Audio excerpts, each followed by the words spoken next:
നാലാം ക്ലാസ്സിലെ എല്ലാ പ്രിയപ്പെട്ട കൂട്ടുകാർക്കും നമ്മുടെ ക്വസ്റ്റ്യൻ പേപ്പർ വീഡിയോയിലേക്ക് സ്വാഗതം. നമ്മുടെ പുതിയ മാതൃകയുള്ള പാഠപുസ്തകവും പുതിയ മാതൃകയുള്ള ചോദ്യപേപ്പറുമാണ് നമുക്ക് ഇക്കൊല്ലം വന്നിരിക്കുന്നത്. അപ്പോൾ ഒരു മാതൃക ക്വസ്റ്റ്യൻ പേപ്പർ വേണമെന്നുള്ള ആവശ്യം പലരും ഉന്നയിച്ചതുകൊണ്ടാണ് ഈ ഒരു വീഡിയോ ചെയ്യുന്നത്.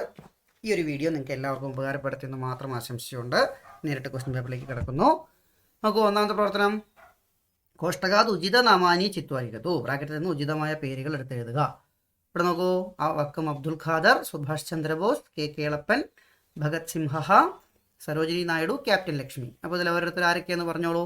നോക്കൂ, പറയൂ. ഇതാരാണ് ഒന്നാമത്തെ ആള്? നമ്മുടെ ചിത്രത്തിലുണ്ട്, പാഠപുസ്തകത്തിലുണ്ട് അല്ലേ? കെ കേളപ്പൻ. എന്ത് ചെയ്യുക? എടുത്തെഴുതുക. ഇതാരാണ്? ക്യാപ്റ്റൻ ലക്ഷ്മി. അവരുടെ പേരും എടുത്തെഴുതുക. ഇതാരാത്? ഭഗത് സിംഹ. എടുത്തെഴുതുന്നു. ഇവരാരാണ്? ഇന്ത്യയുടെ വാനമ്പാടി എന്നറിയപ്പെടുന്ന സരോജിനി നായിഡു.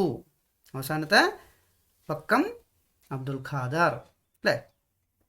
ആ രീതിയിൽ ഉത്തരങ്ങൾ എഴുതി പോവുക. രണ്ടാമത്തെ പ്രവർത്തനം, ഉദാഹരണാനുസരം റിക്താംശാൻ പൂരയതു. എന്താണ്? ഉദാഹരണം അനുസരിച്ചിട്ട് വിട്ടുപോയ വാക്കുകൾ പൂരിപ്പിക്കുക. ഉദാഹരണം നോക്കൂ, വിവേക വിദ്യാലയ അസ്തി. ഇവിടെ ബ്രാക്കറ്റിൽ വിദ്യാലയ എന്നാണ് നൽകിയിരിക്കുന്നത്. അപ്പോൾ വിവേക് വിദ്യാലയത്തിലുണ്ട് എന്ന് പറയണമെങ്കിൽ വിദ്യാലയേ എന്ന് വരണം. അപ്പോൾ വിദ്യാലയ എന്തായി? വിദ്യാലയേ ആയി. അപ്പോൾ ബാക്കി ഈ ചോദ്യങ്ങളുടെ ഉത്തരങ്ങൾ നിങ്ങൾ പറയൂ. നദി ഡാഷ് അസ്തി ഗ്രാമ. നദി ഡാഷ് അസ്തി. നദി എവിടെയുള്ളത്? ഗ്രാമത്തിലുണ്ട്. അപ്പോൾ ഗ്രാമ എന്നുള്ളത് എന്താവണം? പറഞ്ഞോളൂ. ഗ്രാമേ അല്ലേ?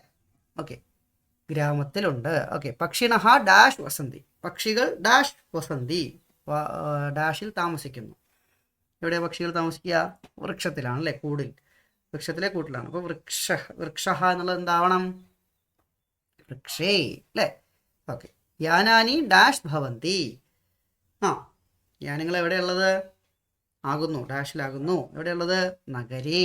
നഗരം എന്നുള്ളത് എന്താക്കുക? നഗരേ എന്നാക്കുക. അപ്പോൾ ഈ രീതിയിൽ വളരെ എളുപ്പത്തിൽ 3 മാർക്ക് സ്കോർ ചെയ്യാം. അവിടെ രണ്ടാമത്തെ ചോദ്യം നോക്കൂ. അധോദത്തെ ശ്ലോകെ പഠിത്വ വിദ്യാദാനം മഹത്തരം ഇത്യാശയ പ്രതിപാദകം ശ്ലോകം ചിത്വാരികതു. എന്താ പറഞ്ഞിരിക്കുന്നത്? 2 ശ്ലോകങ്ങൾ വായിച്ചിട്ട് വിദ്യാദാനം മഹത്തരം എന്ന ആശയം വരുന്ന ശ്ലോകം എന്ത് ചെയ്യുക? എഴുതാം. അപ്പോൾ 2 ശ്ലോകങ്ങളാണ് നമുക്ക് പഠിക്കാനുള്ള. 2 ശ്ലോകങ്ങൾ തന്നെ. ഏതൊക്കെയാണ് പറഞ്ഞോളൂ. ജലബിന്ദു നിപാതേന ക്രമശഃ പൂര്യത്തെ ഘടഃ തഥാ ഹി സർവവിദ്യാനാം ധർമ്മസ്യ ച ധനസ്യ ച. എന്താണ്? എന്താ അതിൻ്റെ അർത്ഥം പറഞ്ഞോളൂ. വെള്ളത്തുള്ളി എങ്ങനെയാണോ ക്രമത്തിൽ കുടത്തിൽ നിറയുന്നത്, അതുപോലെയാണ് വിദ്യയും ധർമ്മവും ധനവും നമ്മുടെ ജീവിതത്തിൽ ഉണ്ടാവുക അല്ലേ?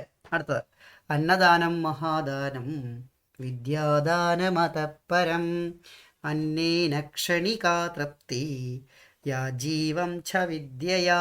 എന്താ പറഞ്ഞിരിക്കുന്നത്? അന്നദാനം മഹാദാനം. അന്നദാനം മഹാദാനമാണ്. വിദ്യാദാനം അതപരം. വിദ്യാദാനം അതിനേക്കാൾ ശ്രേഷ്ഠമാണ്, മഹത്തരമാണ്. കാരണം എന്താ? അന്നേന ക്ഷണികാ തൃപ്തി. അന്നം കൊണ്ട് എന്തേ ഉണ്ടാവുന്നുള്ളൂ? ക്ഷണികമായ തൃപ്തി മാത്രമേ ഉണ്ടാവുന്നുള്ളൂ. യാവജ്ജീവം ച വിദ്യ. വിദ്യ കൊണ്ടോ എല്ലാ ജീവിതകാലം മുഴുവൻ എന്ത് ചെയ്യുന്നു? തൃപ്തി ഉണ്ടാകുന്നു. അപ്പോൾ ഇതിലേതാണ് മോള് പറഞ്ഞ വിദ്യാദാനമാണ് മഹത്തരം എന്ന ആശയം വരുന്ന ശ്ലോകം? പറഞ്ഞോളൂ. 1 ആണോ 2 ആണോ? 2 ആണ് അല്ലേ? Very good. അപ്പോൾ ഈ രീതിയിലുള്ള ചോദ്യങ്ങളും പ്രതീക്ഷിക്കാം. അടുത്തത്, മൂന്നാമത്തെ പ്രവർത്തനം, കോഷ്ടകാത് ഉചിത പദാനി സ്വീകൃത്യ റിക്താംശാൻ പൂരയിതു. ബ്രാക്കറ്റിൽ നിന്ന് ഉചിതമായ പദങ്ങളെടുത്ത് റിക്താംശാൻ പൂരിപ്പിക്കുക. എന്തൊക്കെയാണ് പറഞ്ഞിരിക്കുന്നത്? ഇവിടെ വാക്കുകൾ വായിക്കൂ. പ്രവഹന്തി, വിഭാതി, പശ്യതി, ക്രീഡന്തി, ആഗച്ഛന്തി. ഇവിടെ 4 ഡാഷേ ഉള്ളൂ, 5 ഓപ്ഷൻസ് നൽകിയിട്ടുണ്ട് കേട്ടോ. നോക്കൂ. അപ്പോൾ രാജാ പ്രാസാദം ഡാഷ്. രാജാവ് എന്ത് ചെയ്യുന്നു? പ്രാസാദം എന്ത് ചെയ്യുന്നു? സ്വപ്നത്തിൽ കാണുന്നു. കാണുന്നുള്ള വാക്ക് ഏതാ വരിക? പറയൂ. പശ്യതി അല്ലേ? അടുത്ത, നദ്യഹ ഡാഷ്. നദി ഒഴുകുന്നു. നദികൾ ഒഴുകുന്നു. ഒഴുകുന്നുള്ളതിന് ഏതാ വാക്ക്? പറഞ്ഞോളൂ. പ്രവഹന്തി. അടുത്ത, ബാലാഹ ഗൃഹേ ഡാഷ്. കുട്ടികൾ വീട്ടിലെന്താ ചെയ്യുന്നത്? കളിക്കുകയാണ് അല്ലേ? കളിക്കുന്നുള്ള എന്താ പറയുക? പറഞ്ഞോളൂ. കളിക്കുന്നു, ക്രീഡന്തി. ഓക്കെ. ഛാത്രാഹ വിദ്യാലയാത് ഡാഷ്. കുട്ടികൾ വിദ്യാലയത്തിൽ നിന്നും എന്ത് ചെയ്യുന്നു? വരുന്നു അല്ലേ? അപ്പോൾ വരുന്നു എന്നുള്ളതിന് ഏതാ വരിക? ആഗച്ഛന്തി. ഒക്കെ കൂടുതൽ ആൾക്കാരുള്ളതാണ് ബഹുവചനം വരുന്നത്. ഇവിടെ ഇത് മാത്രമേ ഏകവചനമുള്ളൂ. ഓക്കെ. ഇതിൽ രണ്ടാമത്തെ ചോദ്യം നോക്കൂ. നമ്മുടെ പുതിയ മാതൃകകളൊരു ചോദ്യമാണ് വന്നിരിക്കുന്നത്. എന്താ പറഞ്ഞിരിക്കുന്നത്? പ്രസ്താവനാഹ പഠിത്വ ഉചിതം ഗണം ചിത്വാ ലിഖിതു. പ്രസ്താവന വായിച്ച് ഉചിതമായ ഗണം തിരഞ്ഞെടുക്കുക. അപ്പോൾ എന്താ ചെയ്യേണ്ടത്? ഈ പ്രസ്താവനകൾ വായിക്കണം. അതിൽ ഉചിതമായ ഗ്രൂപ്പ് താഴത്തെ നൽകിയിരിക്കുന്നതിൽ ശരിയായിട്ടുള്ള ഗ്രൂപ്പ് ഏതാണെന്നുള്ളത് കണ്ടുപിടിക്കണം. അപ്പോൾ എന്തൊക്കെ പ്രസ്താവന നോക്കൂ. ഒന്നാമത്തെ പ്രസ്താവന, ദേശീയ പതാകയാഹ ഉപരി കേസരവർണ്ണ അസ്തി. എന്താ പറഞ്ഞിരിക്കുന്നത്? ദേശീയ പതാകയുടെ ഉപരി, എന്താ ഉപരി? മുകളിൽ കേസരവർണ്ണ അസ്തി, കുങ്കുമ നിറമുണ്ട്. ശരിയാണോ? ശരിയാണല്ലേ? അപ്പോൾ എന്ത് ചെയ്യുക? ടിക്കിടുന്നു. അത് ഒന്ന് ശരി. അടുത്തത്, ദേശീയ പതാകയാഹ അധഃ രക്തവർണ്ണ അസ്തി. എന്താ പറഞ്ഞിരിക്കുന്നത്? ദേശീയ പതാകയുടെ താഴെ എന്തുണ്ട്? രക്തവർണ്ണ അസ്തി, ചുവപ്പ് നിറമുണ്ട്. ശരിയാണോ? അല്ല അല്ലേ? താഴെ ഹരിതവർണ്ണമാണ് നമുക്ക് പഠിച്ചിട്ടുണ്ട് അല്ലേ? അപ്പോൾ 2 തെറ്റ്. 3, ദേശീയ പതാകയാഹ മധ്യേ ശ്വേതവർണ്ണ അസ്തി. നടുക്ക് എന്തുണ്ട്? ശ്വേതവർണ്ണ, വെള്ള നിറമുണ്ട്. ശരിയാണോ? ശരിയാണ്. അപ്പോൾ 1, 3 ശരി, 2 തെറ്റ്. ഇതിൽ ഓപ്ഷൻ വരുന്ന ഏതാ ഉള്ളത് നോക്കൂ. 1, 3 ശരി, 2 തെറ്റ്. ബി ആണല്ലേ? നോക്കൂ, 1, 3 സാധു, 2 അസാധു. അപ്പോൾ ഇതാണ് ഉചിതമായ ഗണം. അത് ടിക്ക് ചെയ്ത് ബി എന്ന ഉത്തരം ഇവിടെ ഇങ്ങോട്ട് എടുത്തെഴുതുക. അടുത്ത 4ാമത്തെ പ്രവർത്തനം, സൂചനാനുസാരം ഉചിതാനി വാക്യാനി നിർമ്മാതു. സൂചന അനുസരിച്ച് ഉചിതമായ വാക്യങ്ങൾ നിർമ്മിക്കുക. ഇവിടെ നോക്കൂ, ഉരഗാഹ ഭൂമിഹി തേജഹ ജന്തവഹ ജലം. എന്താ ഉരഗാഹ? ഇഴജന്തുക്കൾ. ഭൂമിഹി ഭൂമി, തേജഹ വെളിച്ചം, ജന്തവഹ ജീവികൾ, ജലം ജലം. സർവേഷാം ഭവതി എന്താണ്? എല്ലാവരുടെയും ആകുന്നു. സോദരാഹ ഭവന്തി, സഹോദരന്മാരാകുന്നു. ഇപ്പോൾ ഇവിടെ നോക്കൂ, ഉരഗാഹ ഇഴജന്തുക്കൾ സർവേഷാം ഭവതി എന്ന് പറയാൻ പറ്റുമോ? എല്ലാവരുടെ ആണോ? അല്ല. അവരെന്താണ്? സോദരാഹ ഭവന്തി, നമ്മുടെ സഹോദരന്മാരാണ് എന്നുള്ളത് നമ്മൾ പഠിച്ചിട്ടുണ്ടല്ലേ? അപ്പോൾ ഉരഗാഹ സോദരഹ സന്ധി എന്നുള്ള ഇവിടെ ഉദാഹരണം ഉണ്ട്. അടുത്ത്, ഭൂമിഹി സർവേഷാം ഭവതിയാണോ സോദരാഹ ഭവന്തിയാണോ? ഭൂമി എല്ലാവരുടെയും ആകുമോ സഹോദരനാവുമോ? ഭൂമി എല്ലാവരുടെയും ആവും അല്ലേ? അപ്പോൾ എന്ത് എഴുതണം? ഭൂമിഹി സർവേഷാം ഭവതി. അടുത്ത്, തേജഹ വെളിച്ചം സർവേഷാം ഭവതിയാണോ സോദരാഹ ഭവന്തിയാണോ വരിക? വെളിച്ചം എല്ലാവരുടെയും ആവുമോ സഹോദരനാവുമോ? വെളിച്ചം എല്ലാവരുടെയാണ് അല്ലേ? അപ്പോൾ തേജഹ സർവേഷാം ഭവതി. അടുത്ത്, ജന്തവഹ സർവേഷാം ഭവതി സോദരാഹ ഭവന്തി. ജന്തുക്കൾ, ജീവികൾ, ജീവജാലങ്ങൾ എല്ലാവരുടെയുമാണോ അതോ സഹോദരനാവോ? ജന്തവഹ സോദരാഹ ഭവന്തി നമ്മൾ പഠിക്കുന്നുണ്ട് അല്ലേ? അടുത്ത, ജലം വെള്ളമാർക്ക് എന്താ വരിക? സോദരാഹയാണോ സർവേഷമാണോ? വെള്ളം സഹോദരനാവോ? ഇല്ല, സർവേഷം തന്നെയാണ്. അപ്പോൾ ജലം സർവേഷാം ഭവതി എടുത്തെഴുതും. 4 മാർക്ക് നമുക്ക് അവിടെ കിട്ടും. അടുത്ത് നോക്കിയേ, അനുചിതം ഗണം കിം. അനുചിതമായ ഗ്രൂപ്പ് ഏതാണ്?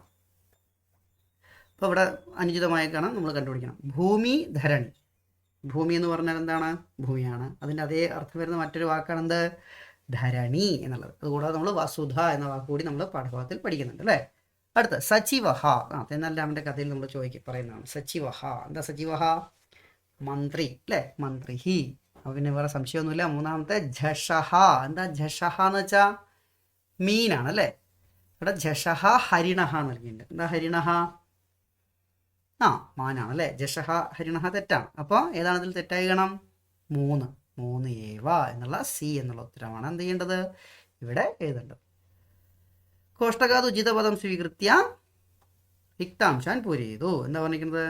ബ്രാക്കറ്റിൽ നിന്ന് ഉചിതമായ പദമെടുത്ത് വിട്ടുപോയ പദം പൂരിപ്പിക്കുക. വിഹഗാഹ ഡാഷ് ഗച്ഛന്തി കിം കുത്ര. അപ്പോൾ ചോദ്യം നൽകിയിട്ടുണ്ട്, ഉത്തരം നൽകിയിട്ടുണ്ട്. വിഹഗാഹ നീടം ഗച്ഛന്തി. അപ്പോൾ പക്ഷികൾ നീടത്തിലേക്ക് പോകുന്നു. അപ്പോൾ പക്ഷികൾ ഇവിടെ എന്താ പറയുന്നത്? എവിടേക്ക്, എങ്ങോട്ട്, എവിടെ എന്നുള്ളതാണ്.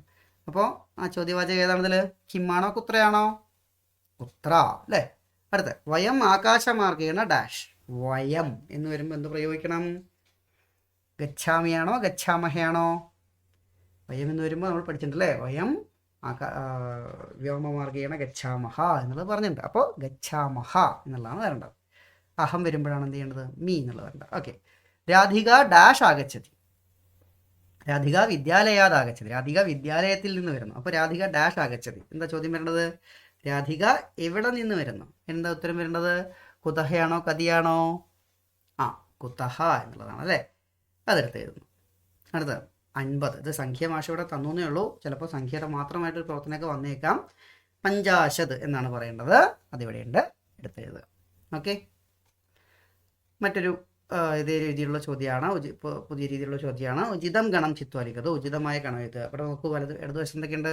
പാലക്കാടുണ്ട്, തിരുവനന്തപുരമുണ്ട്, പറമ്പിക്കുളമുണ്ട്.